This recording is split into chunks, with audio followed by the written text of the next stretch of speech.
Day 6 of the Diddy trial began like any other. Reporters rushing in, murmurs of what bombshell might drop next. But nothing could have prepared anyone for what happened when Nique, yes, that Nique took the stand. What was once considered a decades-long Hollywood feud suddenly became a federal testimony. And the connections she made between Diddy, Tyler Perry, Oprah Winfrey, and Bishop T.D. Jakes left the courtroom frozen. She didn't just bring words, she brought timelines, receipts, audio, and the kind of truth that made people sit up and listen. For the first time ever, Nique was allowed to say under oath what she's been warning us about for years. And what she said, it changes everything we thought we knew about this trial. The gallery was already packed before the doors even opened on day 6. Journalists lined the hallway, eager for a glimpse of whatever headline might emerge. What they didn't expect was Nique, the Oscar-winning actress, comedian, and outspoken critic of Hollywood, striding in quietly but confidently through the side entrance. Diddy's legal team exchanged glances. Prosecutors shuffled papers with fresh urgency. The air thickened.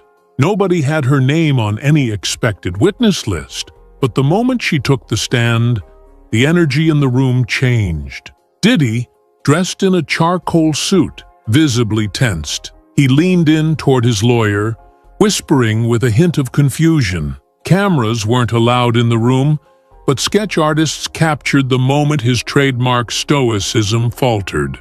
A slight twitch in his eye, the tightening of his jaw.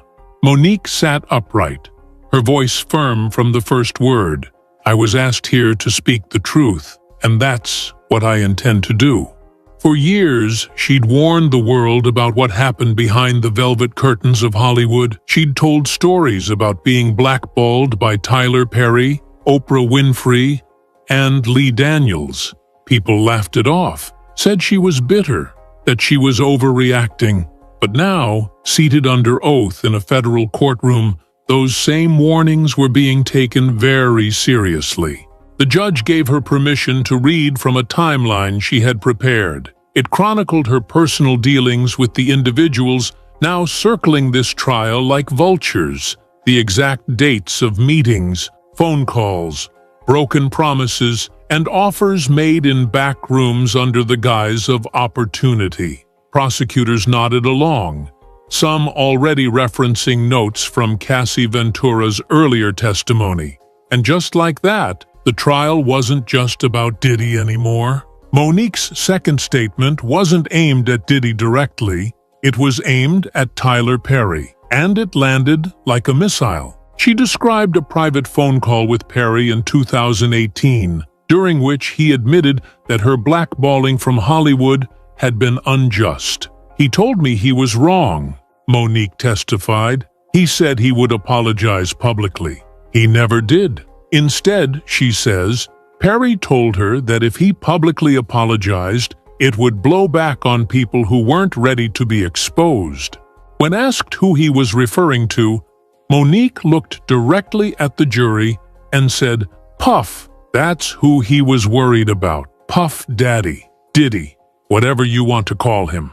Courtroom observers gasped. Even the prosecution team exchanged looks. This wasn't just drama. It was potential evidence of industry-wide collusion. Nique went further, stating that Perry told her he couldn't risk it because there were too many people tied to too many NDAs. She then presented a written transcript of a recording, a call where Perry told her, "There are things going on that I can't be connected to publicly. We've all seen things at Puff's parties that we're not supposed to talk about." The judge allowed the transcript to be entered into evidence, but barred the audio for now, pending authentication. What made this moment so powerful wasn't just the allegation, it was the chilling realization that multiple Hollywood elites may have known what was happening at Diddy's events and remained silent to protect their own brands. Diddy's defense team immediately objected, claiming Nique's testimony was speculative. but the prosecution argued successfully that it provided necessary context about how silence and reputation management protected Diddy for years and possibly facilitated abuse. Then came the moment that truly turned heads. Monique took a breath, adjusted her microphone, and said the words that would headline news stories by the hour's end. "I've been to one of Diddy's parties, and I left because I saw something I wasn't supposed to." She testified that in 2006, she was invited to a private gathering in Los Angeles. The invitation came via a friend, a fellow actor who told her it was exclusive and networking gold. Monique arrived at a massive estate in the Hollywood Hills. Valets took her phone. She was escorted inside. There were candles, R&B music playing softly, and a rotation of male and female guests ushered into back rooms. I remember a woman in heels and a man in nothing but a bathrobe. I remember one of Diddy's assistants saying, "It's all about experience here. You're safe if you sign the NDA. That's when I walked out. She didn't sign. She never went back. What followed were whispers. Monique said her phone stopped ringing for major roles. Invitations to film festivals dried up. She heard from a producer that she was being difficult, but she never forgot that night, and she always suspected her exit had made her a liability. The prosecution asked her if she believed this experience was standard practice at Diddy's events. She nodded. "I think it was orchestrated, like a system, and when I refused to play along, I got cut out." Her testimony mirrored what Cassie Ventura and others had described: candlelit rooms, camera setups, experiences involving hired escorts, and luxury hotels disguised as networking havens. But what made Monique's account stand out was her vantage point as a respected actress, not a subordinate. She walked in on her own terms and walked out with her career slowly collapsing behind her. When the prosecution asked Monique whether she believed Tyler Perry had actively protected Diddy's image, she didn't hesitate. "Yes," she said, "and I believe it was strategic, coordinated, and part of a larger effort to keep things quiet." She brought up a now-famous moment that many saw on social media: Tyler Perry walking into Bishop T.D. Jakes' megachurch and writing $1 million check right there in front of the entire congregation. "People saw it as a blessing," Monique said. "But I saw a transaction," she continued. "That donation wasn't just charity. It was damage control. That church is a shield, and people like Diddy use it to create alliances that make them look untouchable." Courtroom murmurs started. Even the judge glanced up, watching the jury scribble furiously. Monique testified that around the same time as Perry's church donation, several rumors about Diddy and his parties were quietly disappearing from gossip blogs. "I knew then that people were being paid, influenced, silenced. That $1 million wasn't just for Jakes. It was for peace. It was for silence." The prosecution brought in photos showing that just weeks after that donation, Perry and Diddy appeared together at a BET event, arms around each other, smiles wide, as if the world wasn't circling with accusations. It painted a picture that supported Monique's claim that the entertainment industry didn't just protect Diddy, it elevated him. Then she paused and looked directly at the judge. "You see, I'm not afraid of being blackballed anymore. I've been through it. And let me tell you something. Silence is the most expensive price any of us pay, and we've all paid it." At this point in her testimony, the courtroom grew still. Monique reached into her bag and pulled out a printed transcript. "This is the call," she said. "The one where Tyler Perry admitted he was wrong." Gasps. Whispers. Monique had been saying for years that Tyler Perry privately apologized for the way she was treated after the precious fallout, but now she was saying it under oath, with a transcript to back it up.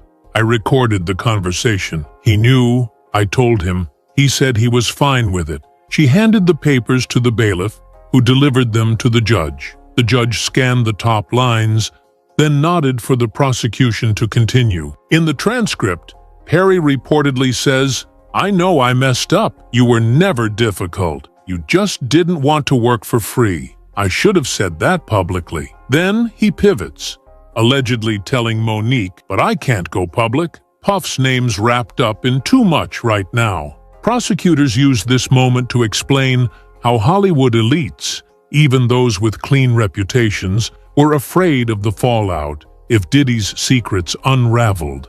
"He told me," Monique added, "that if Puff went down, a lot of people were going with him. People that fund movies, people that sign checks." This part of her testimony validated what former bodyguard Gene Deal and even Christian Keys had hinted at, that Diddy's web wasn't just about personal power. It was institutional. Monique's voice grew more emotional.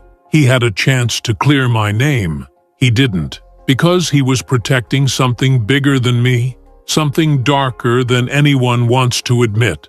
The judge ruled the transcript admissible, a huge win for the prosecution, and Diddy's attorneys looked visibly shaken. A friendly phone call had just become federal evidence. Then came a name that hadn't been mentioned in this trial so far, but which instantly sent ripples through the room. Oprah Winfrey. Monique didn't bring her up casually. She brought her up with a point. "In 2010, I told Oprah something personal, that I'd been abused as a child by my brother. She said she'd never exploit that, but she did. She put my brother on her show, and she did it right after I turned down the Precious Press tour. The courtroom didn't know what to do with that. It was emotional, heavy, but Monique wasn't done. She betrayed me, and when I asked why, she said it was business. But I knew the truth. They were trying to shut me up." She then pivoted, connecting Oprah, Perry, and Diddy through their shared use of NDAs, PR crisis teams, and mutual handlers. "They all have the same people cleaning up messes," she testified. "And I know this because one of those PR reps accidentally forwarded me an email chain, one where my name, Puff's name, and Tyler's name were all in the subject line. It was about how to manage optics." She handed over a redacted version of that email, which the judge took under review. But the message was clear. The power structure wasn't just protecting Diddy, it was coordinated. People signed NDAs. People were paid off. Careers were built or buried, depending on who played along. And Monique, sitting under oath, called it out for exactly what it was: a silence machine built to crush anyone who asked questions. The jury watched as she closed her binder. Her voice never cracked. She wasn't rattled. She didn't need to be. Because for the first time, she wasn't just telling her story, she was testifying. As the court reconvened from a short recess, Monique did something nobody expected. She took a breath and calmly said, "Now, let's talk about the list." The room went silent again. The prosecution leaned in, eager to let her speak. "There is a list in Hollywood. It's not written down, but everybody knows it exists. It's the list of people you don't speak against, the untouchables. Puff was on that list. Tyler was on that list. And Oprah? She practically created it." She explained that this list wasn't an actual document, but an invisible boundary. The moment you criticized one of these figures, even if you had proof, you were immediately labeled difficult, crazy, or worse, dangerous to the industry. Monique said she found herself on the other side of that boundary in 2010, and she's been fighting her way back ever since. She mentioned names, not with accusation, but with context. "Don't you think it's strange," she said, "how many people worked with Diddy, Tyler, and Oprah, and then suddenly disappeared?" She cited actors who had one hit show, one award season buzz, and then were gone. Some of them didn't play the game. Some of them said no. And then she lowered her voice and said, and some of them saw things they were never supposed to see. The court permitted her to read a brief statement from a former actor, redacted for protection, who described a retreat hosted by a powerful male filmmaker, where phones were taken, contracts signed, and strange rituals observed. Monique didn't claim it was Tyler Perry, but she didn't deny the implications either. She let the jury sit with the unease. The judge reminded everyone that these were allegations, but Monique's message was unmistakable. The industry wasn't protecting art, it was protecting secrets. And the cost of telling the truth? They'll take your career, your reputation, your peace, and leave you to explain to the world why your phone never rings again. When asked directly if she believed Diddy played a role in her career being sabotaged, Monique nodded. Yes, not at first, but eventually, yes, and I didn't realize how deep it went until years later.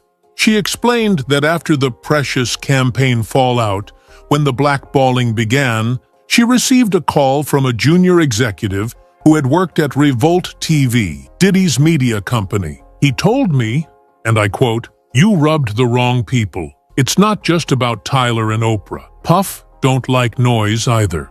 The court leaned in. Monique testified that the executive hinted Diddy had been approached by Perry's team for future project partnerships. The deal was simple, she said. They wanted access to Puff's platforms, and I was the obstacle. She said that multiple meetings between Perry and Diddy happened behind closed doors, ones she later found out about through mutual contacts. They discussed my name, not as talent, as a problem. Then, the prosecution presented emails between a PR firm hired by both Revolt and Tyler Perry Studios discussing managing narratives around Monique and Cassie Ventura. The first time the court saw a direct digital link between both women's reputations being carefully manipulated in tandem. That moment hit hard. Monique continued, saying she believed her difficult label was passed around intentionally. They used that word like a virus. Infect one casting director with it, it spreads to everyone. Soon, your name comes up in a room, and they already have a reason to say no. It was then that she said something few ever say under oath in Hollywood. I wasn't blackballed. I was whiteballed. By black people. People who looked like me, and people who feared losing their own spot more than they cared about doing right. I didn't want to be here, Monique began, her voice steady but tired. But I needed to be, because what they did to me, what they did to Cassie, what they're doing to young women and men right now, it won't stop unless someone says it with a mic louder than theirs. She explained how she was contacted by the prosecution 2 months prior and initially said no. I wasn't going to relive it, she said. Wasn't going to expose my family, my trauma, my pain again. But then I saw the Prince recording.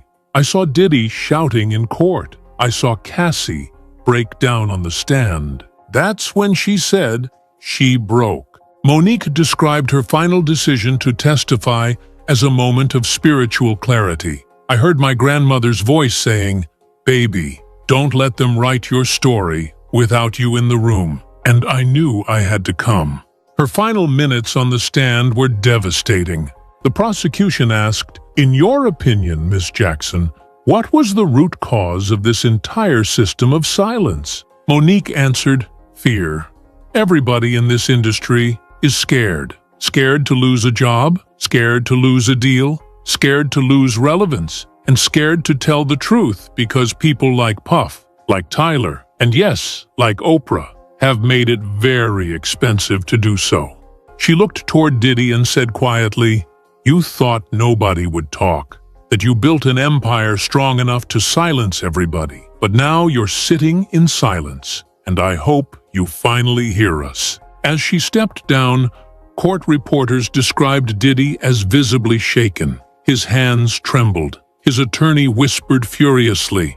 The gallery erupted, not in noise, but in energy. It was the moment the courtroom felt the tide shift. Nique, blackballed for over a decade, had just become the most powerful voice in the trial. The courtroom had been on edge for days, but no one expected what happened when Nique locked eyes with the defense and whispered the name that hadn't been officially uttered once during the previous 5 days.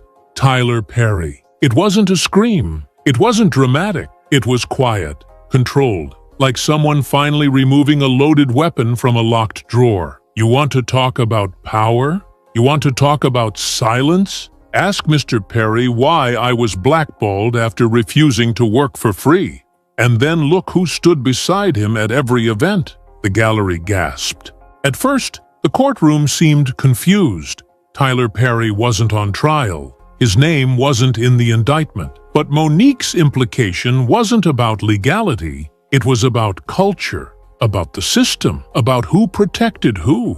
He never lifted a finger to help me, but he made calls to make sure no one else would either. Ask the producers, ask the agents, ask Lee Daniels. I've got the call logs, she continued, holding up a folder that hadn't even been introduced into evidence. The defense immediately objected, but it was too late.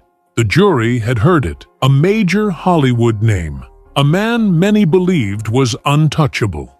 Nique went further. I know who was at the parties. I know which NDAS were enforced. I've seen people sign them in front of me. I was told not to speak, and when I did, my work dried up. I was told, be grateful, you're lucky to be here. Then she said something that silenced even the prosecution. I have audio of a phone call. Tyler apologizing for everything. He admitted he was wrong, but he refused to go public.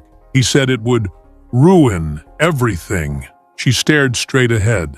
I'm done protecting men who never protected me. That single statement hit harder than any exhibit the courtroom had seen that week. Suddenly, this wasn't just about Diddy. It was about the entire infrastructure of power that allowed him to exist unchecked. Nique didn't just point a finger at Diddy. She pointed it at Hollywood itself.